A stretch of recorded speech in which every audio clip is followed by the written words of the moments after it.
Bismillahirrahmanirrahim. Assalamualaikum warahmatullahi wabarakatuh.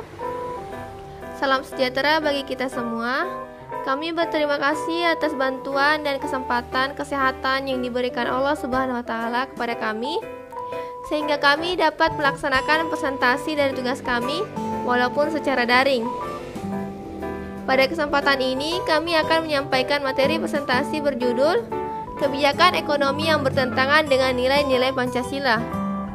Sebelumnya, kami juga ingin mengucapkan terima kasih kepada Bapak Rahmatullah SIP, MSI, selaku dosen mata kuliah Pendidikan Pancasila.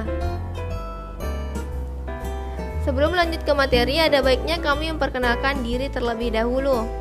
Perkenalkan, kami dari kelompok 2 dengan anggota. Yang pertama yaitu Arya Pradana dengan NIM H0812011016. Yang kedua yaitu Desril Richard Niti Pasinggi dengan NIM H0812011002. Yang ketiga yaitu Husnul Hatimah AR dengan NIM H0812011009. Yang keempat yaitu Nawa Ekza Fadila dengan NIM H0812011030. Dan yang kelima yaitu Zafira Zulhi Az-Zahra Sukmayanti dengan NIM H0812011023. Adapun konsep dari kebijakan ekonomi yaitu istilah ekonomi berasal dari bahasa Yunani oikonomia, yaitu gabungan kata oikos dan nomos. Oikos berarti rumah tangga, sedangkan nomos berarti aturan. Oikonomia mengandung arti aturan yang berlaku untuk memenuhi kebutuhan hidup dalam suatu rumah tangga. Secara istilah, ilmu ekonomi yaitu ilmu yang mempelajari berbagai tindakan manusia dalam memenuhi kebutuhan hidupnya yang tidak terbatas dengan alat pemuas kebutuhan yang terbatas. Untuk mengatasi masalah-masalah di bidang ekonomi, pemerintah menggunakan kebijakan-kebijakan tertentu. Kebijakan-kebijakan tersebut terdapat di dalam ilmu ekonomi. Berdasarkan ruang lingkupnya, ilmu ekonomi terbagi dalam 2 kajian, yaitu ekonomi mikro dan ekonomi makro.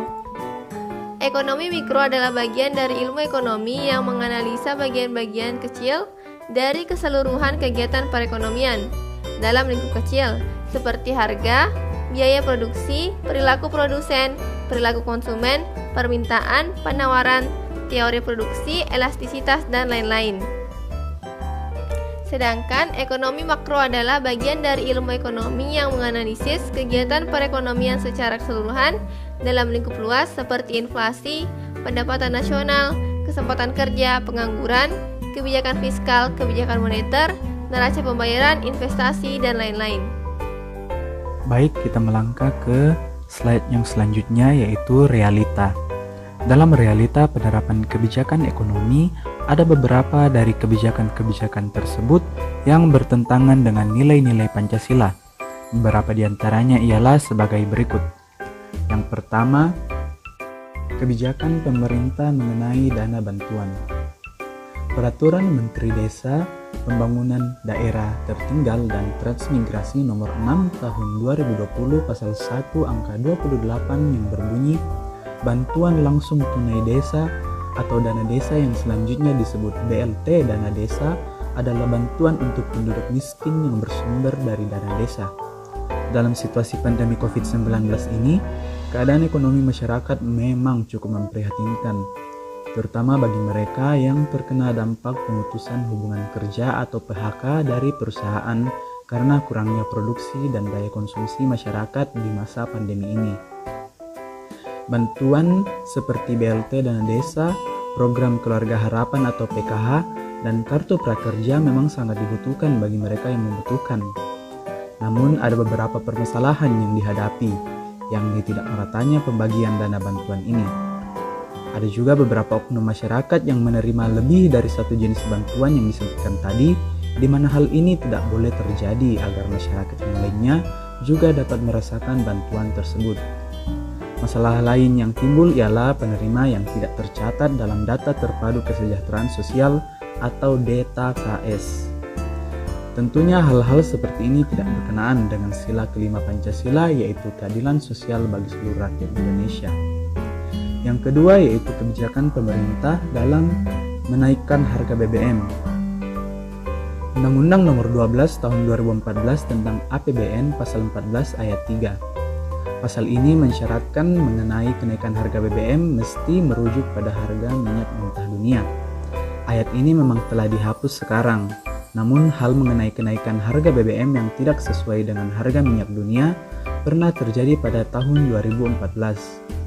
Pada masa itu, harga premium dinaikkan dari harga 6.500 menjadi 8.500 dan harga solar dari harga 5.500 menjadi 7.500 rupiah. Harga minyak mentah pada waktu itu juga mengalami penurunan dari awalnya harga dengan kisaran $100 per barel menuju harga kisaran $57 per barel pada penghujung tahun 2014. Menurut Wakil Ketua Komisi 6 DPR, Asam Asman Natawijaya waktu itu, hal ini tidak sesuai melihat penurunan harga minyak tanah, tetapi pemerintah malah menaikkan harga BBM. Hal seperti ini juga tentunya tidak berkenaan dengan sila kelima Pancasila.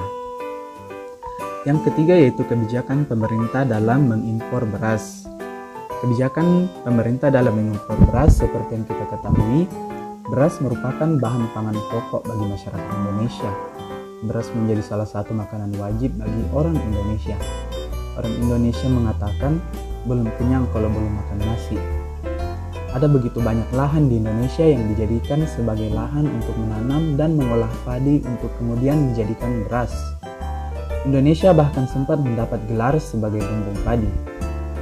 Pada tahun 2017, Indonesia berhasil mencapai swasembada padi, bawang, jagung, dan cabai. Maksudnya, Indonesia mampu mencukupi kebutuhan bahan pangan tersebut secara mandiri. Namun, selang tak berapa lama kemudian, Indonesia malah ingin mengimpor beras dari luar negeri sebanyak 500.000 ton. Hal ini tentu melukai hati kaum petani. Hal ini pula bertentangan dengan nilai-nilai Pancasila karena ujung-ujungnya kebijakan ini akan berdampak buruk bagi kaum petani dan golongan menengah ke bawah. Realitas ekonomi menunjukkan perilaku ekonomi masyarakat dan kebijakan ekonomi pemerintah masih banyak yang menyimpang dari nilai-nilai Pancasila. Hal itu terjadi karena Pancasila bagi sebagian masyarakat baru sebatas hal yang mempengaruhi pola perasaan dan pola pikir, tetapi belum sampai kepada perilaku keseharian atau pola tindakan. Akibatnya adalah rendahnya ketahanan terhadap pengaruh luar yang mengedepankan kebutuhan material, keserakahan, dan belum dilaksanakannya nilai-nilai Pancasila dalam kebijakan ekonomi nasional. Banyak kebijakan negara yang arahnya bertentangan dengan prinsip-prinsip atau pilar-pilar ekonomi Pancasila, seperti kebijakan impor beras, kenaikan harga BBM, rekapitulasi perbankan, utang luar negeri, praktik markup, dan korupsi yang meluas di pemerintahan. Solusi yang dapat kami tawarkan yaitu yang pertama, mendorong percepatan pembangunan infrastruktur. Yang kedua, mendorong berkembangnya sektor ekonomi potensial daerah. Yang ketiga, meningkatkan kapasitas sumber daya masyarakat. Yang keempat, meningkatkan nilai tambah hasil produk pertanian. Yang kelima, pengembangan sektor pariwisata dengan strategi penguatan atraksi, akses, dan amenitas atau 3A. Dengan melakukan 5 hal mendasar itu, akan mengatasi banyak permasalahan ekonomi di Indonesia. Selain itu, kita juga harus bisa menanamkan nilai Pancasila dengan baik agar ekonomi kita sesuai dengan nilai-nilai yang terkandung dalam Pancasila. Kesimpulan, realita ekonomi di Indonesia menunjukkan bahwa perilaku ekonomi masyarakat dan kebijakan ekonomi pemerintah masih banyak yang menyimpang dari nilai-nilai Pancasila. Hal itu terjadi karena sebagian masyarakat menganggap bahwa nilai-nilai Pancasila belum sampai kepada perilaku keseharian atau pola tindakan masyarakat.